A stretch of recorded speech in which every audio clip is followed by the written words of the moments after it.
उनसे। भृगुवंश के ये थे जिनकी कथा अभी देवेंद्र मणि जी ने बताई। जल लेने के लिए जाते हैं गंगा के तट पर और वहां क्या होता है, गांधर्व अप्सराओं के नृत्य को पूर्ण हो गई, उनको क्रोध आया। जब लौटते हैं अपने अंतर्ध्यान से देखते हैं तो अंतर्ध्यान क्या है, कहा जाता है लोग इंट्रोस्पेक्शन, अपने अंदर झांकना देखना, यही अंतर्ध्यान।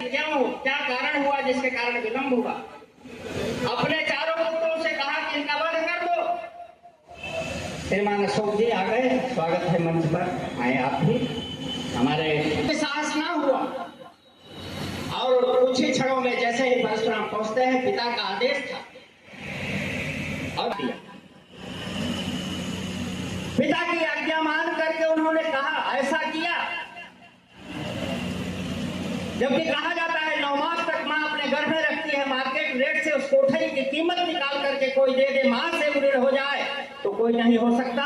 दुनिया का सबसे बड़ा तानाशाह हिटलर जो था वो भी कहा मां मैं तुझसे ऋण होना चाहता। जिस समय मां ने कहा ठीक है, अपने कपड़ों को निकाल करके सरोवर में घुस जाए, उसकी शुरू हो गई और कहा उसने कि मां मुझे आज्ञा दो, मैं जब सरोवर से निकलूं। मां कहा आज्ञा देती है। अचेतना अवस्था में जब सरोवर में गिरता है तो अपने सेवकों से कहा, गीले पर मैं रही हूँ, तुमको अपने सीने पर लेटा करके तुमको इतना बड़ा किया हूँ। वर्ष तक माँ की सेवा करे तब भी माँ से ऋण नहीं हो सकता है, मेरा शास्त्र का। धन्य है माँ जो अपनी कोख से ऐसे परशुराम जैसे व्यक्ति को पैदा किया और है वंश को इनके न रहते हुए आश्रम में पहुंच करके सहस्त्रबाहु, उसको कोई मार नहीं सकता था, उसको जाकर के इनके पिताजी का सर काट करके लेके चला गया। आते हैं जाते हैं, सहस्त्रबाहु को मार करके अपने पिता के सर को ले जाते हैं। क्योंकि कारण था, उसके पहले उनकी भुजाओं को काटा था, वही द्वेष था उनके इनके न रहने से। आश्रम में उनके लड़कों ने आकर के इनके पिता के सर को काट लिया। परशुराम देखते हैं और जैसे कहा जाता है कि 21 बार संहार किया क्षत्रियों का है वंश का क्यों। तो उस समय मां ने 21 बार अपनी छाती को पीट करके रोया था। तभी उन्होंने प्रतिज्ञा की थी कि इस पृथ्वी से 21 बार क्षत्रियों का नाश करूंगा, और उसको किया।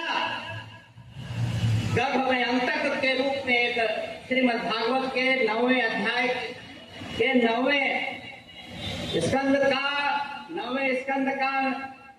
29वां श्लोक है, जिसमें यह प्रसंग आया है कि वे कार्यक्रम का आयोजन किया गया है। क्या बोलना चाहेंगे आप? जय श्री राम, जय परशुराम, जय मिश्रा, राष्ट्रीय सचिव ब्राह्मण सभा प्रयागराज से। बस आज पर अक्षय तृतीया के पावन पर्व परशुराम जन्मोत्सव समारोह धूमधाम से मनाया जा रहा है और ये हम लोगों को का सबका सहयोग प्राप्त है, सब लोग आशीर्वाद है जो आज इसमें कार्यक्रम करने का मुझे सौभाग्य प्राप्त हुआ। और हम जनता से ये अनुरोध करते हैं कि परशुराम जन्मोत्सव में सब एकजुट हो, सब एक साथ रहे, सब एक साथ होकर अनुरोध करें और इसमें अधिक ज़्यादा भीड़ और सबको यही जगाना चाहते हैं, यही संदेश। आपका परिचय?